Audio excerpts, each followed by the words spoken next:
마태복음 16장 24절 말씀입니다. 네, 성경 없으신 분들은 앞에 보고 같이 읽으면 좋겠습니다. 마태복음 16장 24절 말씀 우리 한 목소리로 함께 읽겠습니다. 시작. 이에 예수께서 제자들에게 이르시되 누구든지 나를 따라오려거든 자기를 부인하고 자기 십자가를 지고 나를 따를 것이니라. 아멘. 네, 오늘은 우리 대학부 청년부 수련회인데요. 제가 예수님의 제자가 됩시다라는 제목으로 함께 말씀 나누고자 합니다. 우리 옆 사람과 한번 인사합시다. 잘 오셨습니다. 네, 인사 안 해요. 네, 다시 한번 합니다. 잘 오셨습니다. 네, 아직까지 좀 서먹서먹한 것 같은데 이번 수련의 계기로 조금 더 친해지고 친밀한 관계가 되셨으면 좋겠습니다. 여러분, 우리가 예수님의 제자가 되어야 한다. 예수님의 제자로 살아간다. 과연 어떠한 의미일까요? 우리는 예수 그리스도를 믿음으로 하나님 나라의 백성이 되었습니다. 여러분, 우리가 예수를 믿는다는 것이 뭐죠? 여러분, 예수를 믿으십니까? 네, 예수 믿으세요? 네. 뭘 믿으세요? 네, 어떻게 설명할 수 있어요? 네, 오늘 설교 시간 좀 대답하셔도 돼요. 네, 주일이 아니니까 대답하셔도 돼요. 뭘 믿는 거죠? 뭘 믿어요, 연희야?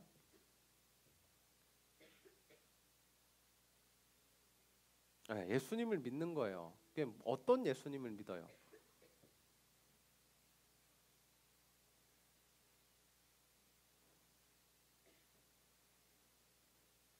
다음 타자. 하재찬. 네, 예수님 믿어요? 네, 어떤 예수님 믿어요?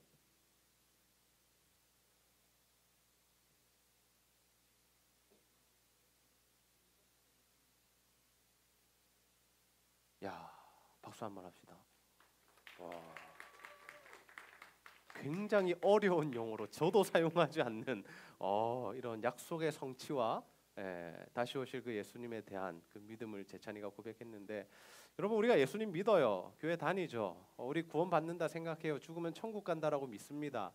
근데 우리가 예수님 믿는 게 뭔지, 그리고 예수님 믿으면 어떻게 살아가야 하는지 우리가 잘 모를 때가 많다라는 거죠. 그래서 우리가 살아가다 보면 우리의 사실이 일상생활을 보면 이 예수 믿지 않는 사람과 우리의 삶이 별로 구분되지 않는다라는 거예요. 별로 경계선이 없어요. 그들이 하는 것 우리도 똑같이 하고, 그들이 원하는 것 우리도 원하고 있고, 그들이 가지고 싶어하는 것 우리도 가지고 싶어하고, 그들과 똑같은 모습으로 우리가 살아가고 있죠. 예수님께서 이 땅에 오셔서 우리에게 구원을 베푸신 이유는 무엇이냐면, 단순히 죽어서 너네 천국 오는 티켓 줄게, 이것 아니다라는 거죠. 예수님께서 우리를 구원하신 이유가 무엇이냐면, 이 땅에서 너네가 예수님의 제자로서 살아, 너희가 나를 닮은 모습으로 살아, 예수 그리스도의 향기를 드러내며 살아, 그래서 너희를 통해서 다른 사람을 또 예수님의 제자로 삼아, 이것이 예수님께서 우리에게 주셨던 사명이다라는 거죠.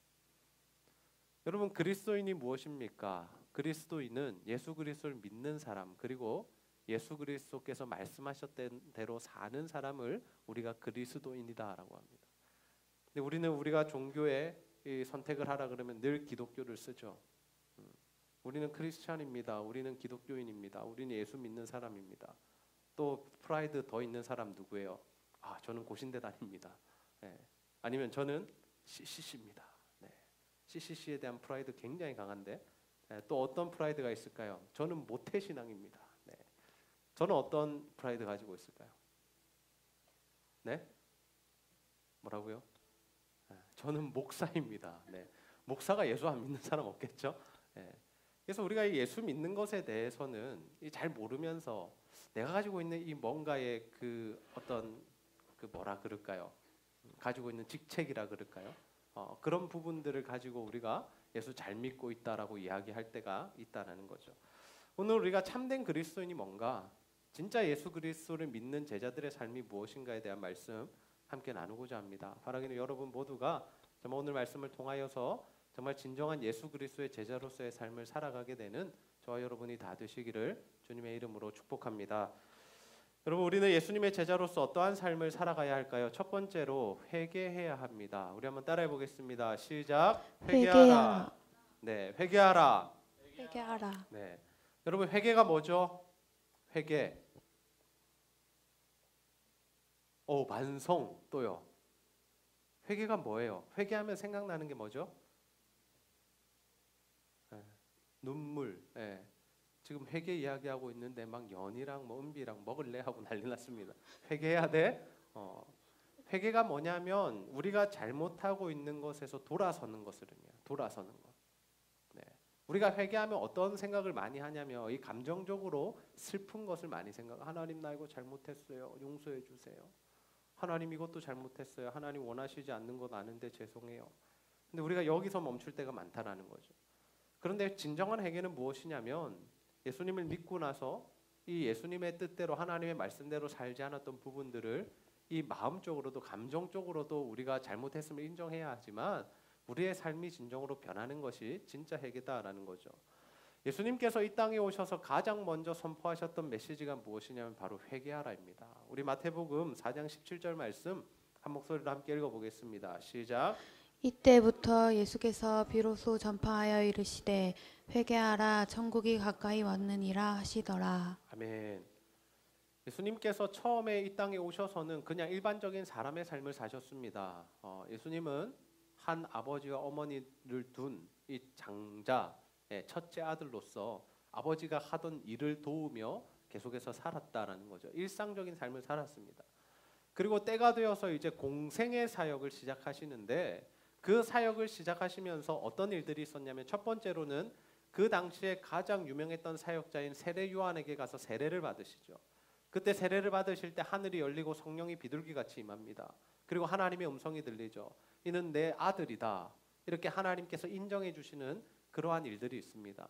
그리고 나서 예수님 어디로 가시냐면 바로 사역하지 않으시고 이 성령에게 이끌려서 광야로 가서 40일 동안 이렇게 금식하시고 또 그 금식이 끝날 때에 사탄에게 시험을 받으셔서 그 시험을 말씀으로 이겨내시죠. 그 다음에 예수님께서 드디어 이 공생의 사역을 시작하시는데 그 사역을 시작하시면서 하셨던 말씀 처음으로 내뱉으셨던 메시지가 무엇이냐면 바로 회개하라 천국이 가까이 왔느니라입니다.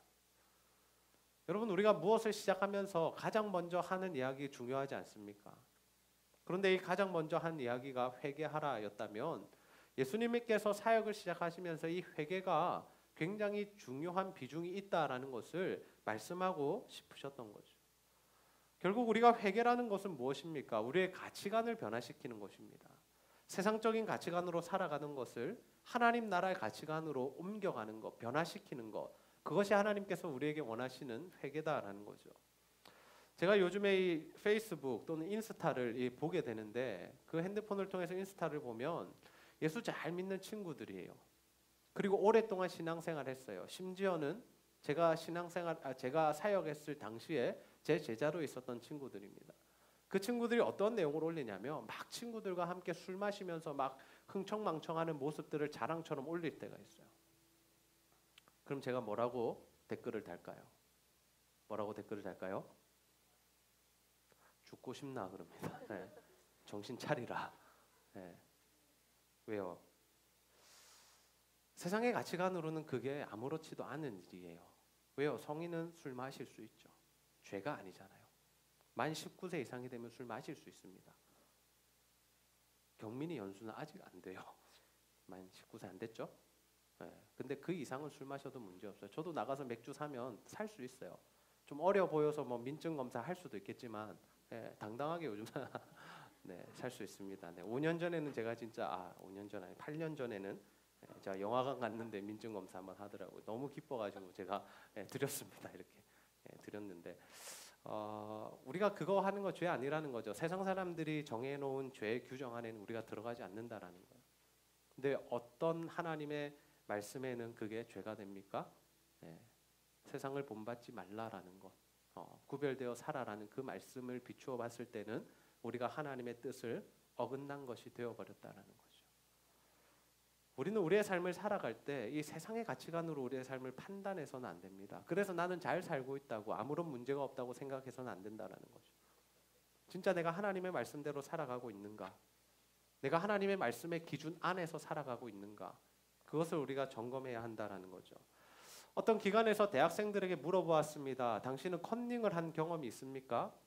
우리 대학생들, 우리 솔직하게 한번 고백해 봅시다. 컨닝한 경험이 있으세요? 있는 사람 저한테 윙크하세요. 아이고 큰일 났다. 막 여자들도 윙크 재찬이 윙크 안 하네. 예. 80% 이상이 컨닝한답니다. 예. 그리고 그 컨닝에 대해서 죄책감을 느끼냐고 물어보자 안 느낀다라고 그래요. 왜요?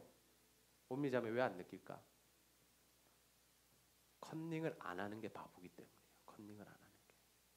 다 컨닝을 하는데 나만 컨닝 안 하면 어때요? 나만 성적이 안 나오는 거죠. 그러니 예수는 믿으나 안 믿으나 전부 다 컨닝을 한다는 거죠. 여러분, 하나님 우리에게 뭐라고 말씀하십니까? 정직하게 살라고 하시죠. 성실하게 살라고 하시죠. 그러니 우리 그리스도인들은 하나님의 말씀대로 정직하고 성실하게 살아야 합니다. 우리가 더 좋은 성적을 얻기 위해서 거짓과 술수와 컨닝과 같은 일들을 해서는 안 된다는 겁니다. 여러분, 지금 이 시간 여러분의 삶을 한번 돌아보세요. 내가 하나님의 말씀에서 떠난 부분은 무엇일까? 세상에선 죄라고 말하지 않지만 정말 내가 하나님의 말씀에서 떠나 살고 있는 부분은 뭘까? 내가 하나님의 뜻이 아닌 것 알면서도 즐기고 있는 죄는 뭘까? 이거는 괜찮겠지. 다른 사람도 다 하니까라고 생각하며 살아가고 있는 모습은 무엇일까요? 여러분, 스카이 캐슬이라는 드라마 보십니까? 보세요. 네. 그거 되게 유명하던데요. 네, 제가 1화, 2화 보고 그 다음부터 못 보고 있어요. 예, 뭐 월화에 하나요 그게? 예, 아무튼 금토예요. 예, 그래서 못 보나 보다. 예, 잘 못 보는데 1, 2화는 제가 이제 그 핸드폰으로 제가 봤는데 가끔씩 어떻게 흘러가는지 제가 그 3분짜리, 2분짜리 동영상으로 체크합니다. 이 어떻게 지금 얘네들이 이제 막장을 향해 가고 있는가. 근데 진짜 막 난리 났더라고요, 그죠? 예, 뭐 사람의 과거가 밝혀지고 뭐 하버드대 갔다는 딸은 거짓말했고 뭐 다 뭐 난리가 났잖아요. 여러분 시간 되시면 그 드라마 한번 꼭 보세요. 다시 보기로라도 한번 보세요. 제가 왜 이 드라마 이야기를 하냐면 세상 사람들이 말하는 성공과 행복을 쫓아 살 때 우리들에게 나타나는 진짜 이 안 좋고 비열하고 치사하고 더러운 모습이 바로 여기에 다 나오기 때문이에요. 이걸 보면서 나도 저렇게 잘 살고 싶다라고 그렇게 꿈꾸라는 것이 아니라 세상 사람들이 말하는 성공한 사람, 그래서 정말 부자라고 생각하고 자신들의 가문을 따지고 자신들의 직업을 따지고 고3짜리 그 수험생을 서울대 의대에 보내기 위해서 30억짜리 가해를 시키는 그런 집안이 어떻게 정말 비참하게 살아가는지, 인간성이 다 없어지고 정말 그렇게 비참한 모습인지를 너무나도 우리가 잘 볼 수 있기 때문이죠. 여러분, 우리는 세상의 가치관대로 살면 행복하다라고 생각합니다. 그래서 우리는 어떤 걸 느껴요? 지금 여기에 계신 여러분 중에 30억짜리 가해 받아보신 분 계세요? 없죠? 많아야 30만 원이었겠죠. 30만 원짜리 학원에 다니셨겠죠. 우리가 꿈꿀 수도 없는 세상이죠. 우리가 꿈꿀 수도 없는 세상인데 우리도 그 세상에 한번 살아봤으면 좋겠다라는 그런 마음을 가지고 살아가고 있으십니까? 여러분, 제가 그렇게 살아보진 않았는데요. 그렇게 살면 더 힘들고 우울할 것 같아요. 더 많이 자살하잖아요. 더 많이 죽고 싶어 하잖아요. 세상이 말하는 그 행복과 성공을 쫓아가면 절대로 행복하지 않습니다. 더 우울하고요. 끝까지 비교하게 되고요. 상대적인 박탈감 때문에 더 힘들다는 거죠. 저는 여러분 모두가 정말 예수를 믿는 사람답게, 예수님의 제자답게 세상의 가치관이 아니라 하나님 나라의 가치관으로 살아가는 자들이 다 되시기를 소원합니다. 그래서 여러분, 행복이나 성공, 이 죄의 기준들을 세상에 맞춰놓고 살지 마시고 정말 예수님의 말씀처럼 회개하라고 말씀하시는데 정말 여러분의 가치관을 하나님 나라의 가치관으로 삼으셔서 하나님이 원하시고 하나님이 기뻐하시는 삶을 살아가게 되시기를 주님의 이름으로 축복합니다. 두 번째, 우리가 예수님의 제자로서 어떤 삶을 살아야 할까요? 둘째로는 예수님을 따라가야 합니다. 우리 한번 따라해 보겠습니다. 예수님을 따라갑시다. 예수님을 따라갑시다. 네. 여러분, 제자라는 이 단어의 의미가 뭡니까? 제자가 뭐죠? 제자는 스승을 따라가는 사람이죠. 스승으로부터 무언가를 배우는 사람을 의미합니다. 그런데 우리가 이 참된 제자들은 뭐냐면 단순히 스승으로부터 어떤 지식만을 얻는 사람이 아닙니다. 그 스승의 인격, 그 스승의 삶, 그 사람이 어떻게 사는지, 어떤 생각을 하는지, 어떤 모습을 보여주는지 그 모든 것을 보고 배우는 것이 진짜 스승과 제자의 관계다라는 거죠. 여러분은 누구를 인생의 스승으로 삼고 살아가고 있으십니까? 여러분 누구를 가장 존경하세요? 누구 가장 존경하세요? 한번 떠올려 보세요. 난 저 사람 꼭 닮고 싶다. 꼭 우리나라 사람 아니더라도 그런 사람 한 명쯤은 꼭 있을 것입니다. 네, 기현 형제 반가워요. 네. 제가 초등학교 2학년 때 TV를 봤어요. TV를 보는데 어떤 프로그램을 봤냐면 복싱 경기를 봤습니다. 복싱 경기. 그 선수 이름 생각 안 나는데 한국 사람인데 외국 사람이랑 경기를 하는데 KO로 이기는 모습 봤습니다. 그때부터 제 꿈이 뭐였을까요? 네, 맞아요. 복싱 선수였어요. 제가 어릴 때부터 목사가 되고자 하는 꿈이 있었는데 초등학교 2학년 때 잠깐 흔들렸습니다. 그 이유가 복싱 선수였기 때문이에요. 정말 멋있더라고요. 닮고 싶더라고요. 그래서 사람들이 이제 보지 않는 그 모습 속에서 제가 막 섀도우 복싱도 하고 막 그랬습니다. 막 혼자 막 칙칙하는 거 있죠. 초등학교 2학년 때. 여러분 우리가 예수님의 제자가 된다는 건 뭘 의미하냐면 예수님을 좋아하고 존경하고 예수님의 삶을 닮고 싶어 하는 것을 의미하죠. 그래서 예수님을 따라가고 예수님께 배우고 예수님이 원하시는 삶을 살아가는 것이 예수님의 제자다라는 겁니다. 오늘 예수님께서 우리에게 주시는 말씀, 너희가 내 제자가 되려면 어떻게 해야 한다고 말씀하십니까? 마태복음 16장 24절 우리 본문 말씀 다시 한번 읽어보겠습니다. 시작. 이에 예수께서 제자들에게 이르시되 누구든지 나를 따라오려거든 자기를 부인하고 자기 십자가를 지고 나를 따를 것이니라. 아멘. 예수님은 자신의 제자가 되려는 자들에게 이런 말씀하십니다. 나를 따라오려거든, 내 제자가 되려거든 두 가지 하라 그러죠. 자기를 부인하고, 첫 번째 자기를 부인하고, 두 번째요 자기 십자가를 지고 나를 따라오라라고 하죠. 우리가 예수님을 따른다는 것은 뭐냐면 철저하게 내 생각과 내 판단과 내 가치관을 버리고 하나님의 말씀에 100% 순종하는 것을 의미합니다. 우리의 생각과 우리의 판단과 하나님의 말씀이 다를 때 내 판단과 내 생각을 따라 사는 것이 아니라 하나님의 말씀대로 살아보는 것. 내 생각은 이런데요, 하나님. 지금 현실은 이런데요. 이래야 산다고 생각하는데요. 근데 하나님 이렇게 말씀하시네요. 그럼 내가 그렇게 한번 가볼게요. 이것이 바로 참된 제자의 삶이다라는 거죠. 근데 이게 왜 어렵습니까? 우리에게는 현실 감각이라는 것이 있기 때문이에요. 우리의 현실 감각은 무엇이냐면 어떻게 하면 내가 이익이 될 수 있을지, 나에게 유익이 될지를 머리 빠르게 계산합니다.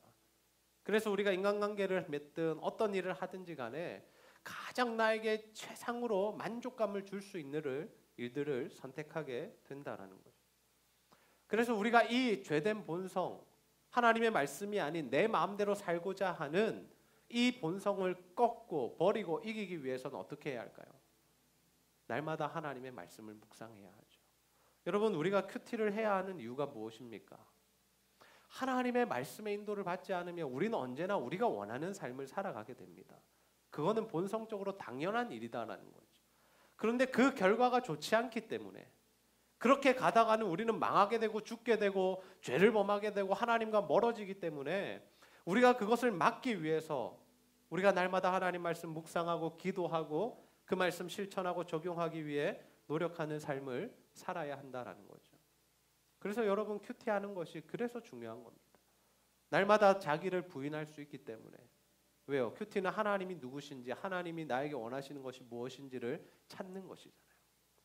내가 뭘 해야 이익이 되는지, 내가 뭘 하고 싶은지를 찾는 것이 큐티 책에 있는 것이 아니라 우리가 하나님의 말씀을 묵상하다 보면 아, 이게 하나님이 원하시는 거구나. 하나님이 나에게 이런 말씀하시는구나. 그러면 내가 그쪽으로 가야겠다. 내가 그것을 해야겠다. 그렇게 우리가 결정할 수 있기 때문에 우리가 큐티를 해야 한다는 거죠. 여러분, 올해가 시작된 지 며칠이 지났습니까? 11일 지났습니까? 여러분 묵상 며칠 하셨어요? 며칠 하셨어요? 지연이 며칠 했어요? 다 했습니다. 네, 저렇게 돼야 돼요. 네. 박수 한번 할까요? 우리 지연이, 제가 일부러 지연이한테 물어봤어요. 네, 지연이 할 것 같아서. 네, 민욱이 물어보면 큐티가 뭐예요? 이러잖아요, 그죠? 네. 그럼 말씀을 날마다 대하세요. 그래서 여러분들이 정말 그 말씀을 통해서 하나님의 인도를 받고 또 여러분의 자아를 죽이고 십자가에 지른 삶을 살아가게 되시기를 주님의 이름으로 축복합니다. 세 번째입니다. 여러분, 우리는 예수님의 제자로서 어떤 삶을 살아가야 할까요? 세 번째, 복음을 전해야 합니다. 우리 한번 따라해 볼까요? 복음을 전합시다. 복음을 전합시다. 예수님께서 이 땅에 오셔서 가장 집중하셨던 일이 뭘까요? 예수님께서 가장 집중하셨던 일, 그것은 바로 하나님 나라의 복음을 전하는 일이었습니다. 예수님은 공생의 사역을 통해서 이 일에 올인하셨다는 거죠. 그래서 마태는 예수님의 사역을 이렇게 정의합니다. 우리 마태복음 9장 35절 말씀 한 목소리로 읽어보겠습니다. 시작. 예수께서 모든 도시와 마을에 두루 다니사 그들의 회당에서 가르치시며 천국 복음을 전파하시며 모든 병과 모든 약한 것을 고치시니라. 아멘.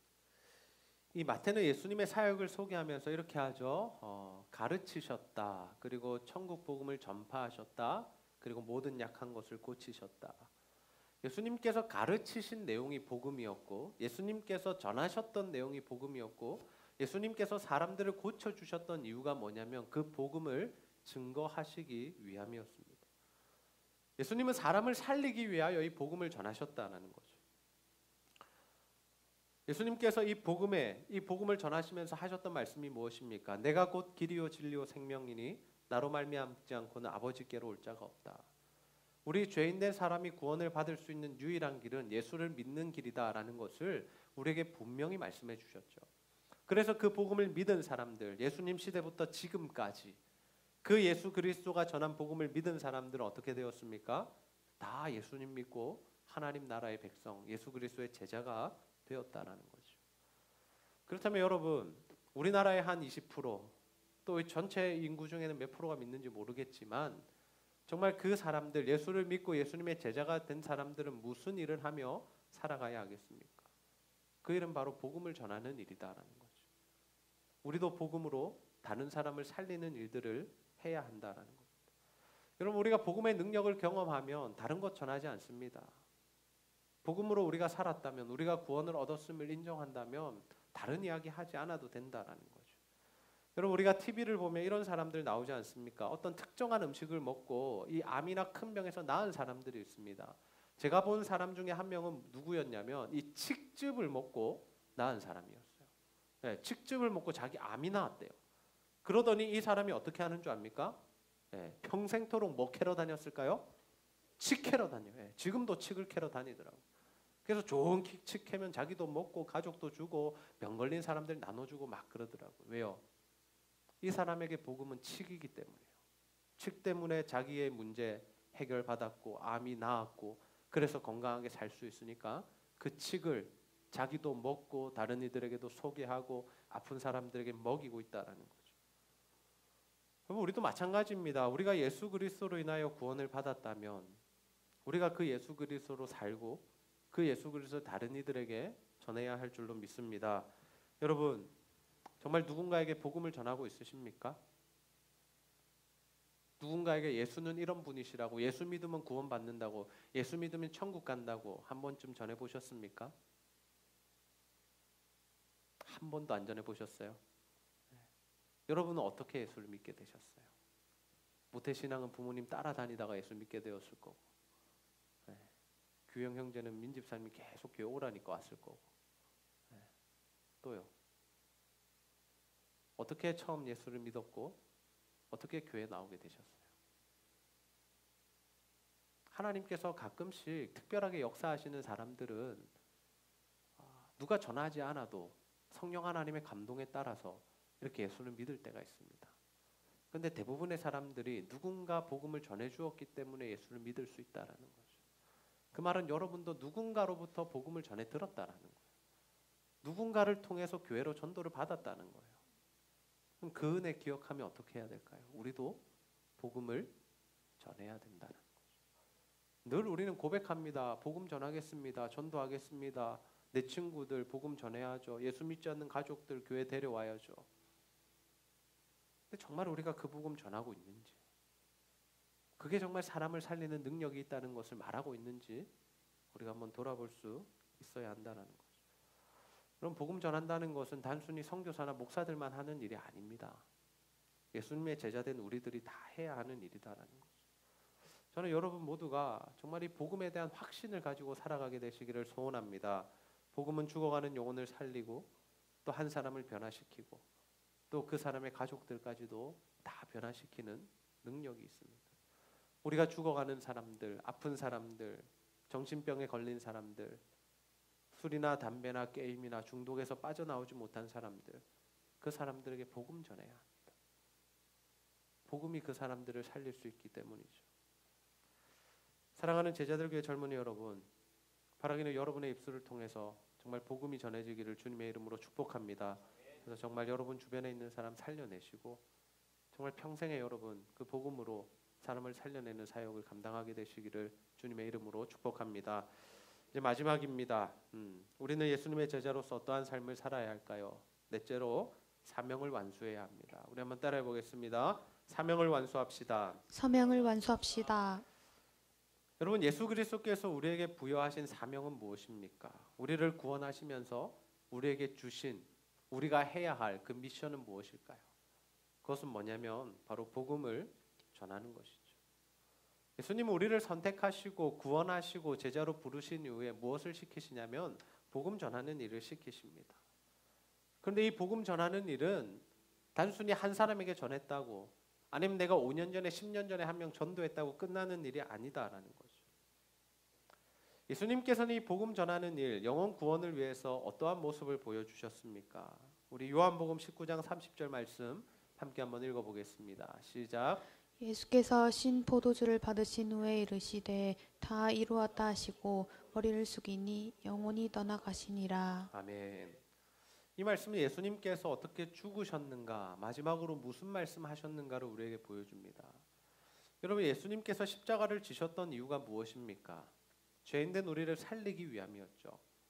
우리를 살리고 우리를 영원한 하나님 나라로 인도하기 위해서 자신이 십자가에 달려 죽으셨다라는 거죠. 그런 예수님께서 십자가에 달리셔서 하신 말씀이 뭐냐면 다 이루었다입니다. 내가 해야 할 일 다 했다. 내가 죽어서 너네들 살렸으니 나는 내 몫을 잘 감당했다라는 것이 예수님의 고백이었다라는 겁니다. 여러분, 우리에게도 이 사명이 주어져 있습니다. 몇 사람이 될지는 모르겠지만 하나님께서 우리를 통해서 한 영혼 한 영혼을 살리기 원하신다라는 거죠. 그래서 우리는 땅 끝까지 이르러 복음을 전하는 삶을 살아가야 하죠. 예수님 이후에 이 역사 속에서 이 말씀에 가장 잘 순종했던 사람 누구겠습니까? 물론 한국에도 유명한 목사님들, 순교자들이 있고 또 세계적으로도 참 유명한 그리스도인들이 많은데 저는 성경에 있는 사도 바울이 바로 그 사람이다라고 생각합니다. 이 사도 바울은 정말 예수님 만난 이후에 정말 복음 전하는 일에 목숨을 바치죠. 그래서 많은 지역, 많은 나라들을 다니면서 복음을 전하고 교회를 세우는 일을 합니다. 그가 복음을 전하는 일에 늘 행복하고 좋은 일만 있었던 것은 아닙니다. 매를 맞기도 하고 잡혀서 감옥에 가기도 하고 또 죄인의 신분이 되기도 하고 배가 여러 번 파손하기도 하고 정말 죽을 고비들을 여러 번 넘기는 그런 모습이 있었다라는 거죠. 그러나 이 사도 바울의 마음 가운데 있었던 자세는 무엇이냐면 이만하면 되었다라는 자세가 없었다라는 거죠. 그는 정말 자신이 목이 잘려 죽는 그 순간까지, 예수님 전한다고 목이 잘려 죽는 그 순간까지 그는 최선을 다해 복음을 전하는 삶을 살았다라는 겁니다. 여러분, 우리는 무엇을 위해 살고 있습니까? 여러분, 왜 사세요? 우리나라 사람들이 굉장히 바쁘다라고 합니다. 그리고 행복 만족도가 굉장히 떨어져 있다라고 해요. 오히려 동남아 사람들보다 우리나라 사람들이 더 불행을 느끼며 산답니다. 그렇게 우리가 최선을 다해 살고 열심히 사는데 여러분, 우리가 왜 그렇게 살고 있을까요? 한 번쯤 생각해 보셨습니까? 나는 왜 이렇게 살고 있지? 나는 무엇을 위해 살고 있지? 내가 이루고자 하는 목표는 뭘까? 최근에 가장 재미있는 드라마를 꼽으라면 저는 알함브라 궁전의 추억 맞나요? 알함브라 궁전의 추억. 네, 맞죠? 네, 맞는 것 같아요. 네, 발음이 좀 어려운데요. 그 드라마가 아닐까 생각합니다. 네, 그 못 보면요, 저는 꼭 다시 보기로 꼭 보거든요. 예, 꼭 보는데 그 내용과 구성도 참 훌륭합니다. 그리고 특별히 누가 나와서 이 인기가 많을까요? 현빈이요, 현빈. 네, 아까 그 점심 식사하면서 현빈이 몇 살이냐? 나는 40대가 넘었을 거다 막 이야기했는데 39이더라고요. 연희 역시. 예. 아니 근데 알고 있으니까. 박신혜는 몇 살이야? 토끼띠야. 네. 네. 여러분 네이버가 인터넷이 잘 안 되면 연희를 클릭하시면 연희가 다 나온. 네. 그 두 명이 참 연기도 잘하고 잘생기고 예뻐서 인기가 많은 드라마인데요. 한 장면에서 이 두 명이 드라마를 이 데이트라는 장면이 나왔어요. 근데 그때 이 간접 광고라 그러죠. 굉장히 많이 나온 씬이 있었습니다. 한 5분 정도 막 안 나와도 되는 막 그런 거 있잖아요. 뭐 이 화장품 이런 거 있잖아요. 뭐 음료수 막 이런 게 나오니까 사람들이 댓글에 그래놨더라고요. 야 이거 너무하다. 이 드라마에 몰입이 전혀 안 된다. 막 이런 말들을 적어놨는데 정말 제 마음을 울리는 정말 저 팩트 폭력이라 그러죠. 정말 정직하게 이야기하는 한 사람이 댓글에 이렇게 달아놨더라고요. 그 광고주들이 낸 돈 때문에 너희들이 현빈의 보조개를 보고 있는 것이다. 진짜인 것 같지 않습니까? 우리는 무료로 보잖아요, 그죠? 무료로 현빈의 보조개를 우리가 볼 수 있는 겁니다. 토레토 뭐 그런 데서 다 후원하기 때문에 설화수 이런 데서 제가 그 이야기 알려던 건 아니고요.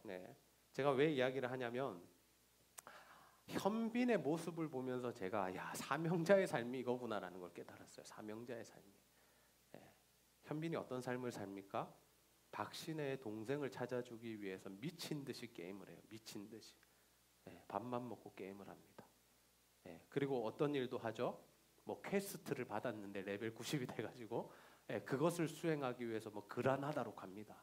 뭐 비행기 타고 기차 타고 보통 사람들이 보면 뭐라 그럴까요?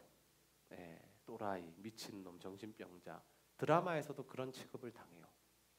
그런데 이 현빈은 왜 이런 삶을 살고 있냐면 박신혜 동생을 찾아주겠다는 그 사명감 때문에 그러한 모습으로 지금 드라마 속에서 살아가고 있다는 거죠. 여러분 우리가 이 사명을 이루는 삶을 산다는 것이 바로 이러한 삶이 아닐까 생각해 봅니다. 다른 사람들이 우리를 좀 어떻게 보든 미쳤다고 생각하든 정신병이라고 생각하든 우리가 그러한 거 상관없이 정말 주님 나라와 복음을 위해서 사는 것이죠. 제가 컨닝 이야기도 했는데요. 다 하는데 나만 안 하면 뭡니까? 내가 이상한 사람이 되는 거예요. 제가 군대를 갔습니다. 군대 가서 선임들과 막 이야기하는데 이런 이야기 하더라고요. 야 너는 술도 안 마시고 담배도 안 피고 무슨 재미로 사냐 그러더라고요. 그래서 제가 뭐라 그럴게요. 저 굉장히 재밌게 사는데요 그랬어요. 그것 안 해도 나는 재밌다라는 거죠. 행복하다라는 거죠. 근데 이 보통 그 군대에 있는 남자 그 연령대의 사람들은 그런 것 없이는 즐거울 수가 없다라고 생각하는 거예요. 그래서 선임들과 함께 외박을 나갔는데 술자리에 갔습니다. 제가 안 갈 수는 없었어요. 이등병이라 막내기 때문에 각자 다 흩어져서 놀다가 몇 시까지 모여 그래서 갔습니다. 갔는데 이제 선임이 이제 술을 딱 따라주더라고요. 야 한 잔해 이러더라고요. 그래서 제가 그랬죠. 죄송합니다. 진짜 죄송한데 저는 안 마십니다. 저는 목사가 될 거기 때문에 안 마실 겁니다. 제가 막 그랬어요.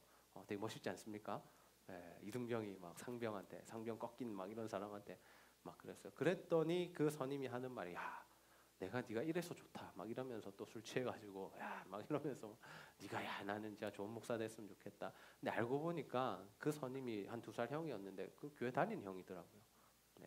참 그래서 제가 참 마음이 아팠는데 사람들은 우리를 이상하게 생각해요. 뭐가 재밌냐? 왜 그렇게 사냐? 오늘도 저기 이제 우리 찬양팀 서 주신 우리 두 자매들 다른 사람들이 보면 뭐 하는 짓이죠? 금요일 저녁에 다른 교회 와서 찬양을 부르고 있고 한 명은 울산에서 와서 드럼을 치고 있고 제정신이 아닌 거죠. 이 불금에 즐겁게 놀아야 될 때에 근데 뭐예요? 하나님 나라를 세워가고자 하는 마음으로 그 사명감 가지고 그렇게 다른 교회 와서도 헌신해주고 또 열심히 해주고 있다라는 거죠. 우리 전도사님도 어때요? 신대원 가서 공부하다가 이제 부산 왔어요. 이제 부산 와서 바로 교회로 오신 거예요. 우리가 사명을 가지고 산다라는 것은 바로 이런 건 것 같습니다. 하나님 나라와 복음을 위해서 다른 사람들이 우리에게 어떤 말을 하고 어떻게 우리를 취급하든지 상관없이 하나님을 위해서 살아가는 것. 저는 우리 제자들 교회 젊은이들이 정말 그러한 결단을 했으면 좋겠습니다. 세상 사람들이 보기에 인정받고 세상 사람들에게 좀 잘나 보이는 그런 인생을 여러분의 인생 목표로 두지 마시고 정말 하나님 보시기에 아름다운 인생, 하나님 보시기에 칭찬받을 인생, 그래서 정말 하나님 나라와 복음을 위하여 최선을 다해 살아가는 저와 여러분이 다 되시기를 주님의 이름으로 축복합니다. 말씀을 정리하겠습니다. 오늘 우리는 하나님의 전적인 은혜로 구원받아 하나님의 자녀 또 예수 그리스도의 제자된 자들이 이 땅에서 어떠한 삶을 살아가야 할지에 대한 말씀 함께 나누었습니다. 예수님 우리를 구원하신 이후에 우리가 예수님의 제자로서의 삶을 살아가기 원하시죠. 그 예수님의 제자로서의 삶이 무엇이냐면 첫 번째로 회개하는 것입니다. 세상적인 가치관을 따라 살던 것에서 이제 돌이켜 하나님 나라의 가치관으로 사는 거죠. 두 번째, 예수님을 따라가는 것입니다. 진정한 제자는 스승을 따라갑니다. 예수님처럼 자기를 부인하고 십자가 지는 삶, 우리에게도 필요하다는 거죠. 세 번째, 복음을 전하는 건데 우리가 복음을 전해 듣고 구원을 받지 않았습니까? 마찬가지로 우리도 복음을 전하여 다른 사람들을 살려야 합니다. 마지막으로 우리가 사명을 완수하는 삶을 살아야 합니다. 이 복음 전파의 사명 끝날 수 없다라는 거죠. 끝까지. 박신의 동생을 찾아 끝까지 가듯이 퀘스트 실패하자 또 다른 방법을 찾고 어떻게든 그 박신의 동생을 찾겠다고 미친 듯이 돌아다니는 그 현민처럼 우리도 정말 하나님 나라와 복음을 위해서 정말 미친 듯이 복음 전하고 이러한 삶이 필요하다라는 거죠. 제가 대학생 때 단기 선교를 떠났습니다.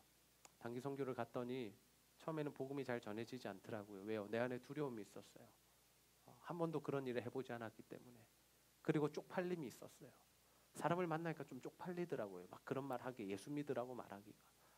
근데 기도하고 하나님 말씀 보면서 제 안에 성령의 충만함이 채워지자 담대하게 나가서 복음을 전하더라고요. 나를 미친 취급해도. 막 어떤 아주머니는 복음 전했던 실로폰을 막 던지는 거, 집에 있는 거 막 잡히는 대로 던지는 거예요. 그래서 도망 나왔습니다.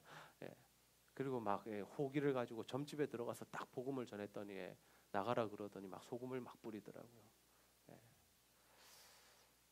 여러분 복음 전하는 거 쉬운 일 아닙니다. 그러나 우리가 그 일은 꼭 해야 할 일이죠. 우리가 해야 할 일입니다.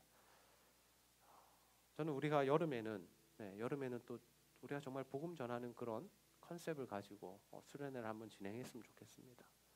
전도사님 들으셨고, 부장님 들으셨고, 우리 리더들 들으셨죠? 휴가를 빨리 잡아서 우리가 날짜를 정하고 복음 전하러 갑시다. 어디든 좋아요. 외국도 좋고 한국도 좋고 제주도도 좋고 왜냐하면 우리나라의 80%가 예수님 안 믿거든요. 어디를 가도 상관없어요. 사실 부산에도 80%가 예수 안 믿어요. 우리가 그런 일들을 좀 했으면 좋겠어요. 이번 수련회는 우리가 교회에서 예배 드리고 뜨겁게 기도하고 그리고 또 남은 시간들은 재밌고 즐겁게 노시고 우리가 정말 여름 수련회 때는 정말 그러한 비전과 꿈을 가지고 한번 움직여봤으면 좋겠습니다. 아멘입니까? 아멘입니까? 소리가 작습니다. 아멘입니까? 아멘 했기 때문에 제가 설교를 마치도록 하겠습니다. 기도합니다. 하나님, 오늘도 우리가 하나님의 은혜로 구원받아 예수 그리스도의 제자가 된 자로서 어떠한 삶을 살아가야 할지 보게 하시니 너무나 감사합니다. 아버지 하나님, 우리가 이 땅을 살아가면서 세상 사람들이 말하는 성공과 행복을 쫓아 살지 않게 하시고 그들이 정해놓은 기준 안에서 살아가면서 나는 죄가 없노라고 그렇게 안주하며 살지 않게 하시고 정말 하나님 나라의 가치관을 가지고 죽기까지 복음을 전하며 예수 그리스도를 따라가는 삶을 살아갈 수 있도록 인도하여 주시옵소서. 그래서 하나님, 우리의 삶을 통하여 예수 그리스도의 복음이 전해지게 하시고 그 복음을 통하여 한 영혼 한 영혼을 살려내는 우리 모두가 될 수 있도록 주여 함께하여 주시옵소서. 감사드리며 예수님의 이름으로 기도하옵나이다. 아멘.